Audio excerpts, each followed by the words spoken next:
Fahameraba-ntsika tsirairay avy indray amin'ity zoma fa 17 volana mety misotro an'Andriamanitra isika fa lehibe mandrakariva ny famindram-pony izay arotsany amintsika. Alohan'ny dirantsika amin'ny mofinaina an'io dia vavaka isika. Ry Andriamanitra tsara indrindra tolotra ianao ny dera laza ny aja sy ny voninahitra.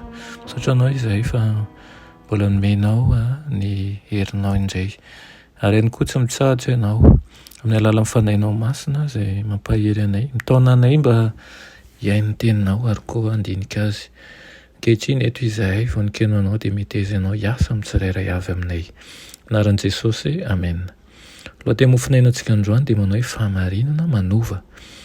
Nalaina amin'ny Hebreo 4:12 manao hoe fa velona sy mahery ny ten'Andriamanitra ka maranitra noho ny sabatra roa lela ka manindrona hatramin'ny fampisarahana ny aina sy ny fanahy ary ny tonona sy ny tsoka ka mahay mamantatra ny heritreritra sy ny fisainan'ny fo. Amen.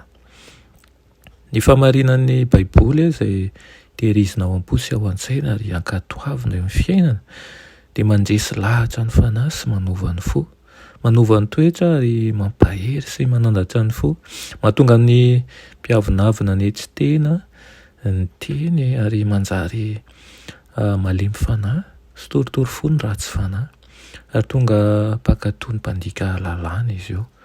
Manaisotra an'ireo faniriana araka ny nofo ny teny, mpamantatra ny fisainana sy ny fikasan'ny fo ihany koa izany. Mampisaraka ny tonona sy ny tsoka izany ka mahatonga ny olona manaika ny hiari-pahoriana noho ny amin'ny tompony. Zavatry ny lanitra masina ary mitomba fitahiana ny fanompoana ny Kristy. Aoka hodinina mpahazotoana ny teny satria ny asan'ny teny no maneho an'ireo kilema ao anatintsika ary koa mampianatra antsika fa ny famasinan'ny fanahy dia asan'ny lanitra izy io. Ampianaran'ireo andalana amin'ny Baiboly isika mba ho tonga tanteraka amin'ny fanahafana ny Kristy ary mba hahita ny tavany iray eo amin'ilay izay nanolotra ny ainy ho famonjena ny fanahy. Raha kristianina marantsaina ianao dia hitoetra ao aminao ny tanjaka ara-pivavahana ka tsy ho tototry ny fahasarotana samihafa ianao. Hanao ny asan'Andriamanitra ianao na amin'ny andro sarotra io, na amin'ny voninahitra io, na amin'ny andro malika io, na amin'ny andro mamiratra, na amin'ny fizahanttoetra, na amin'ny fiadanana. Aoka ho tehirizina toy ny harena ao am-ponao ny fahamarinana ary koa hitoetra ao anatinao manontolo mihitsy mba tsy hisy fakam-panahy na koa hoe tohan-kevitra izay mety hisarika anao hilefitra eo ambany tolotsain'ny Satana na izay mety ho fitaka ataony ihany koa.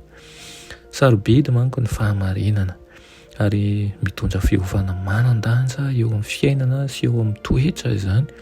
Manana hery miasa mangina lehibe eo amin'ny teny sy ny fitondran-tena ary ny fisainana sy ny fanandramam-piainana izany.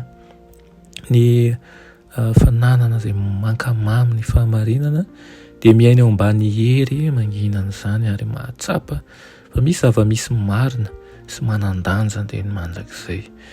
Ny hiriko aminao amin'ity maraina ity dia ny ten'Andriamanitra ny hanovanao, hampieritreritra, hanitsy ihany koa ny amin'ny lalan-diso sy ny fiheveran-diso ary hafahanao mitoetra amin'ny fahamarinana mandrakariva. Aoka ny ten'Andriamanitra ho jiro manazava ny fiainantsika tokoa ny amin'ny alehantsika ka ahafahantsika mitsinjo ny amin'ilay lanitra vaovao izay meny Kristy antsika. Amen. Ry Tompo mpamonjy anay eo, mbola velom-pisaorana anao izahay ny amin'ny teninao izay menao anay io. Mangataka aminao izahay mba hiasan'ny fahamarinanao anatinay ka ny fahamarinanao tokoa anay no hanafaka anay ny amin'ny ratsy rehetra, ny amin'ny fampianaran'ny diso, ny amin'ny fiheveran'ny diso ary ihany koa aoka ny fahamarinana avy aminao irery ihany no toetra ao anatinay. Amin'ny anaran'i Jesosy, amen.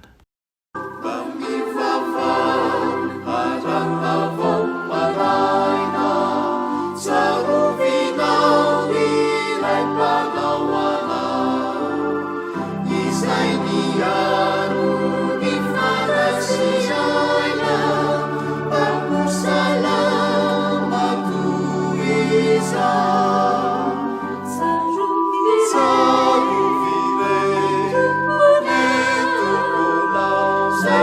miaro